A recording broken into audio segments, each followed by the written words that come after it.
got a few questions. I got a few questions. Questions. Where do you get your protein from? Isn't it expensive to be vegan? Questions. I got a few questions. Haven't we evolved to eat meat? It's natural. I got a few questions. Shh. It's vegan. The craziest things happen over coffee. So let's just get into it. What kind of coffee are you drinking? I'm drinking a double shot Colombian macchiato soy latte situation that I created myself. Do you have a quarter of a sugar? I don't have any sugars. I don't like the sugars. You like the sugars? I just blow a kiss in it and make it real sweet. All right, so let's get started. All right, thank you guys for joining us. My name is Manny. And I'm Danny. Let's go. So I have one question. Do you think it's critical for young people to understand the voting process before they're even able to vote? Do you mean the literal voting process of like walking up to somebody, checking in, voting, and pulling a lever? Pulling a lever? You mean what year is this? I don't know. Or do you mean why the vote? Why to vote? Like I think the process of the reason why people should vote. The entire system, like why to vote, because then you can provoke an emotion, which is a motivator, but also the actual steps, so you don't feel discouraged or overwhelmed when you take your first step. If, for instance, you don't have an adult that's able to join you when you become an adult, if you're just happen to go by yourself. Why do people need adults to go with them? Somebody to guide them, like, hey, here's what you're going to do when we get there. Here's what's going to happen. You know, you just turned 18 and now you're voting. And then they have to go by themselves. And they're nervous. But they really want to do it because they do value it. But they get nervous. I mean, we all get nervous when we do anything for the first time. I feel like a lot of 18-year-olds are getting nervous and they don't want to do things because people don't show them how to do it. Get your ass up. It is an American right to go vote. You don't need someone to hold your hand. But there are so many different personalities out there that we have to consider. And there's a YouTube channel that will help them guide them through the process. Well, that's what I mean. There Yes. you go. A YouTube channel. So Yes. That's a resource. You can Google it. You can YouTube it. Like you can, they do have cameras of people like walking up to the voting booth for the first time. Yeah. So you can kind of see what to expect. Because when I first voted, I didn't understand why I was going to a cubicle or some sort of like cubicle looking thing. Yeah. And so I was like, is this where I go? And I didn't know if I can take out my phone or not take out my phone. You could take out your phone. You just can't see. This is the deal. You can't take a picture of your ballot. If you take a picture of your ballot, because most people are like, look, I voted and I voted for this person. In most states, if you take a picture of your ballot, your ballot becomes invalid. Invalid. Yeah. Oh, okay. Is that right? Mm-hmm. Oh, I actually didn't know that. A lot of people don't know that. So like the last election, they were like, I voted for this person, and they took a picture of it, and they're like taking a selfie, and you're like, oh, automatically invalid. They'll find you in the system and they'll pull your thing, your ballot. I wonder why that. I don't really know why that is because I didn't look it up before we did this episode, but I'm sure it has a legitimate reason. I don't know what the reason is. I don't see why you wouldn't be able to do that, but Yeah. I think you should and be like, look, it's not voter fraud. Look, I actually did it, and it was me. I was here, and this is who I voted for. I guess you could take a picture, just make sure your ballot's not in it. Yeah, that makes sense. Kind of like when you're doing like a shot with merchandise, you want to cover the merchandise name. Yeah, so you don't get sued. Exactly. Yeah. So that makes sense. So if you want your vote to count, just avoid taking a picture of the ballot sheet itself. Take pictures of you in proud. line with the be sticker. Really proud, especially if you're a selfie junkie. Just take those pictures, be happy, be proud, because you're probably showing someone else just how cool it is to go out there and vote and how important it is. Yeah. Why do you think? We can get a little dark. What do you think from your experience, even personally or just experiencing it indirectly, people don't vote? I understand why people don't vote. I get it.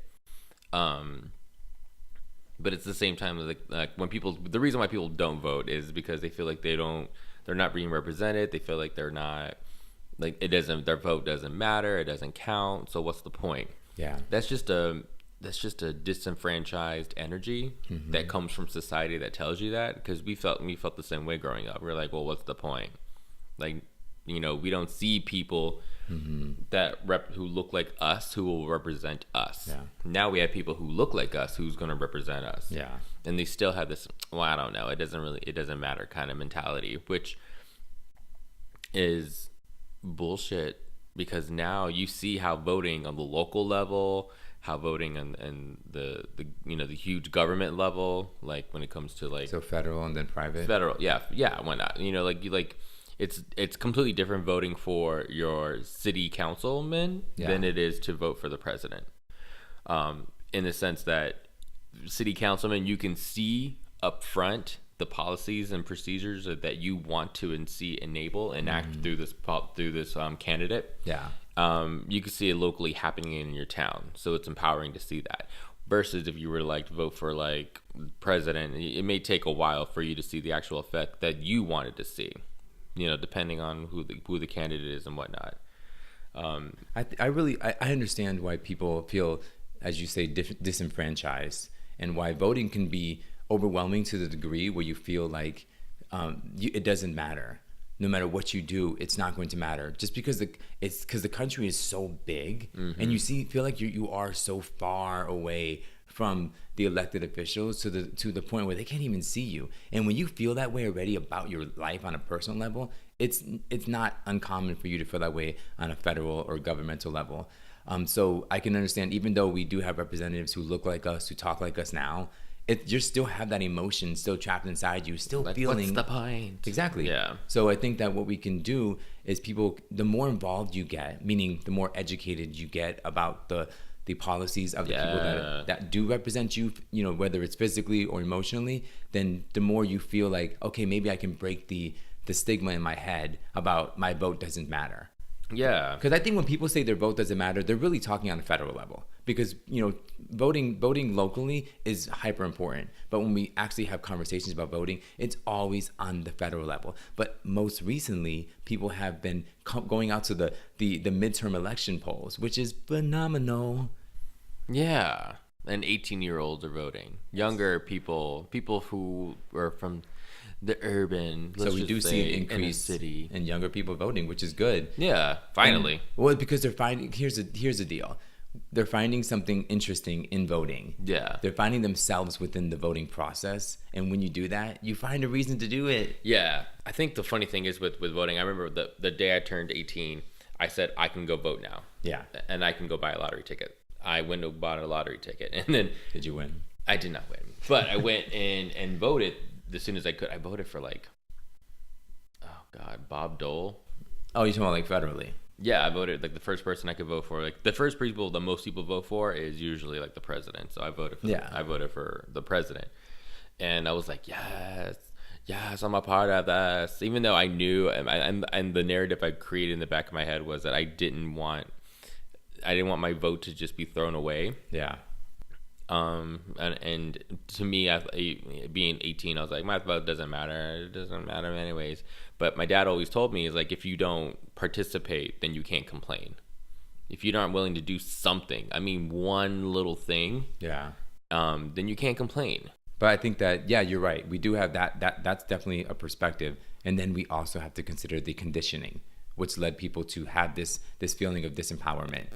And when we do that, we're able to look at both sides of the coin. On one side, sure, we can say you can't complain if you don't vote, because you're not part of the discussion or argument. Yeah. But you want to debate it. However, on the other side, how did we get to this point where you feel that way, and what can we do as encouraged voters to encourage people who do feel disenfranchised or disempowered to vote? And one of the main things is to get them involved, like I said, and let them find themselves within either the candidates or the policies, and find candidates that represent the policies that are going to either help affect or change their life. I think this is what we said they believe in another podcast where we said mentoring. Everybody, you're a mentor regardless if you think you are or not. There's other people out there who look up to you and you don't even realize it. People on Instagram, people, your nephews, nieces, people you work with.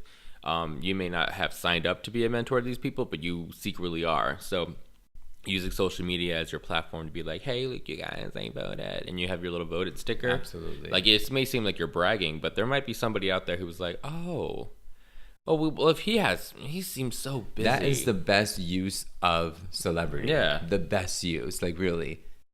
That's amazing. Because it's like, oh my God, they're always so busy. How did he fly back from Thailand to vote? And then, like, people, stuff like that. But just do it. Just go out and do it. Like, the worst case scenario is you participated in our government. Yeah. Which is the worst case scenario.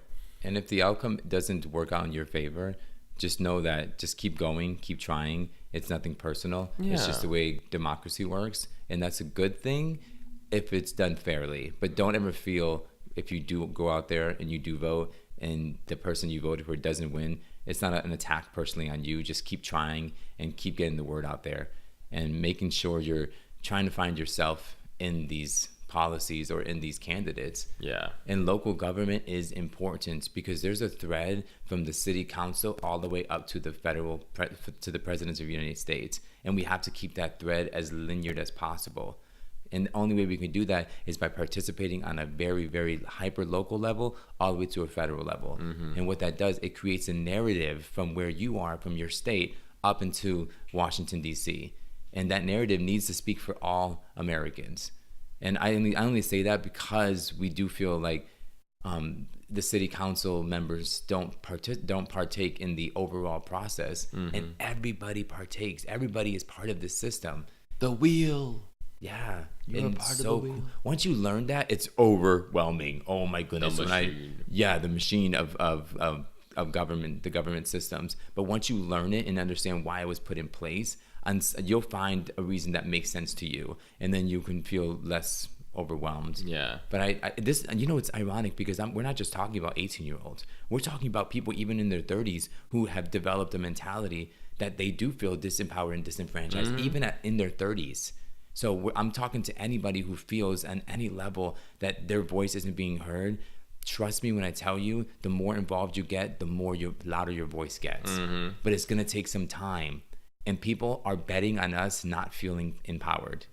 So prove them wrong. Prove them wrong. That's another thing. It's like, yeah, they are making the system hard for you, and they're making it worse for you. They're just depending on your millennial laziness to not want to wait in line for an hour to go just to fill in a bubble on a piece of paper. Ooh. And if you can wait in line for a roller coaster ride for 2 hours, I think we can wait in line to change the way our government system works or benefits everybody. If you can wait in line for the next Star Wars movie, then your ass can stay in line and pick the new president of the United States, because Lord knows we needs one. And these are the biggest bragging rights. Like Daniel said, take pictures, but make sure you don't take pictures of your ballot. Take pictures, post them on every social media saying, I voted, because you will be surprised at the person who sees that and says, what? She voted. I know she wasn't feeling really empowered last year, but she did it this year, and I'm going to go and do it. Boom. That small little thing, and bam. Now we have a democracy where everybody votes. And so again, there's a call out to the fact that there is some systems that are designed and set up over decades to prevent or discourage people from voting. Mm-hmm. We have to fight those ideas, and we have to push through them as best we can. And it's always going to happen on a local level based on the laws that are inside your state and in your city. Yeah, and there's actually people in the government right now trying to make it voting day a national holiday. So there's people inside who are trying to help the people on the outside. So don't worry. They're working on it. So if you can vote, if you feel you have the ability to go out there and vote, please go out there and vote, because it is amazing. It feels empowering, and the rush and adrenaline is like watching a reality show, and the winner or the person you voted for wins. You're like, this is amazing. Yes, Kelly Clarkson. The number one true American Idol. I got a few questions. Questions. Where do you get your protein from? Isn't it expensive to be vegan? Questions. I got a few questions. Haven't we evolved to eat meat? It's natural. It's natural. It's natural. It's natural. I got a few questions. Shh. It's vegan.